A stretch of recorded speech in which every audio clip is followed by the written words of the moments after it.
On any given match day, inside a crowded pub in Nairobi, Kenya, you will find people shouting at televisions, living and dying by the result of a 90-minute game played thousands of miles away in England. These fans will celebrate every goal their team scores, and they harbor a genuine, deep-seated hostility for a sworn enemy who lives right down the street from their club. Even if that fan in Nairobi has never set foot in the United Kingdom, they despise Tottenham Hotspur.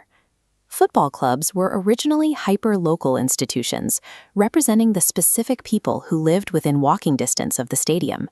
Yet today, Arsenal Football Club claims an estimated 113 million followers, scattered across places like Los Angeles, Beijing, and Lagos.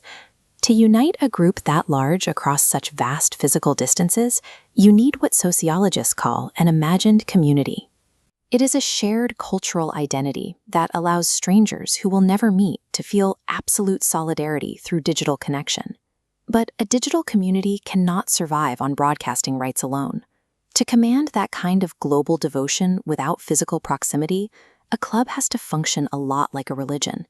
You need revered saints, a sacred promised land, and a myth of absolute perfection. Long before any of those global elements existed, the club was strictly blue-collar.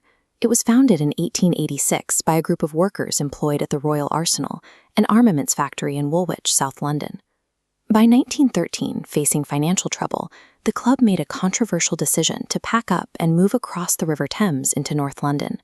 That relocation placed them in direct geographic conflict with an established local side, Tottenham Hotspur. The man who ultimately forged this new identity was manager Herbert Chapman.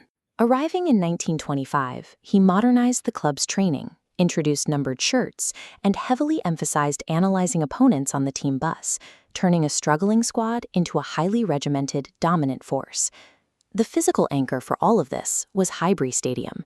Squeezed incredibly tight into the surrounding residential streets, it functioned as a literal neighborhood fortress. Living right on top of your bitterest rivals creates a very specific kind of friction. Over the next century, that intense, block-by-block territorial dispute provided the exact heat needed to forge a distinctly rigid, combative club culture.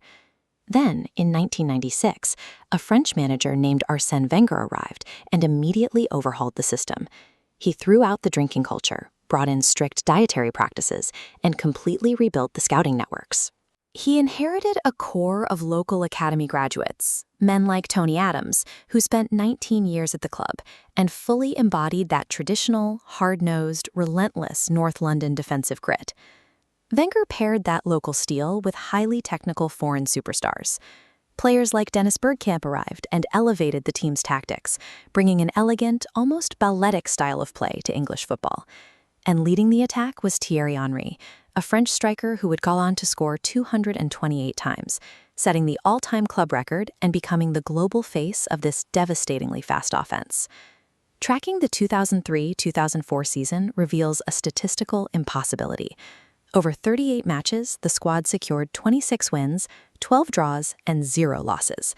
Poetically, the title was mathematically secured on the physical turf of their ultimate geographic rival, Tottenham's White Hart Lane. The league had to commission a unique gold trophy just to mark the achievement, and the team earned a title that no English club had claimed since the 1880s, the Invincibles. Winning a bitter local turf war is compelling, but doing it with an aesthetically beautiful style right as satellite television and global broadcasting exploded, that is how you turn a neighborhood dispute into an exportable international religion. But progress required a massive physical shift.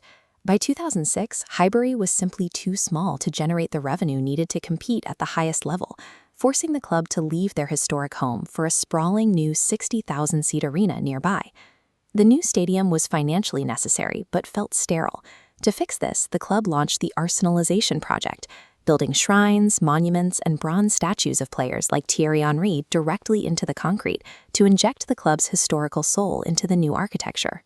Faster, energetic tone.